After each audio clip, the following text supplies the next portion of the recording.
Guys, good morning সবাইকে। আশা করি তোমরা অনেক ভালো আছো, আমিও অনেক ভালো আছি। তো আজকে সকাল সকাল বেরিয়ে পড়লাম ঘুরতে সবার সাথে। তো অনেক দিন ধরে প্ল্যান হচ্ছিল ঘুরতে যাব ঘুরতে যাব, তো ফাইনালি সেই দিনটা আজকে চলে আসলো ঘুরতে যাওয়ার জন্য। তো বাড়ির সামনে আমাদের গাড়ি চলে এসেছে, তো এখনই আমরা বেরিয়ে পড়বো। তো 6:30টার মধ্যে আমরা বেরিয়ে পড়েছি। এখানে আছে আমার সাথে আমার মা, দিদি, আমার দিদির মেয়ে, আমার জিজু।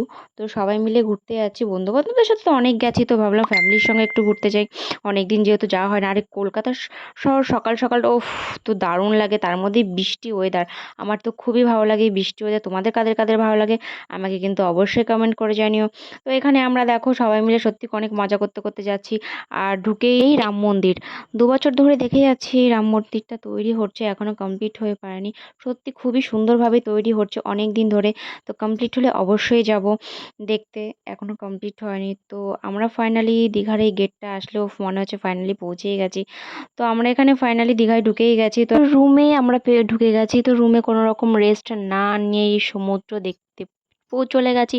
যেহেতু সমুদ্র দেখতে চলে এসেছি, প্রচণ্ড এক্সাইটেড যে কখন দেখবো কখন দেখবো। তো ফাইনালি এখানে দেখতে চলে এসেছি। ও, খুব সুন্দর ভিউজ, সত্যি মানে এতটাই শান্তি লাগছে কি বলবো। আর আমার তো সমুদ্র খুবই পছন্দ। তোমাদের কাদের কাদের পছন্দ অবশ্যই কমেন্ট করে জানিও কিন্তু। তো আপাতত ব্লগটা এখানেই আমি কমপ্লিট করছি। দেখা হচ্ছে নেক্সট কোনো ব্লগে। তব তক টাটা, বাই বাই।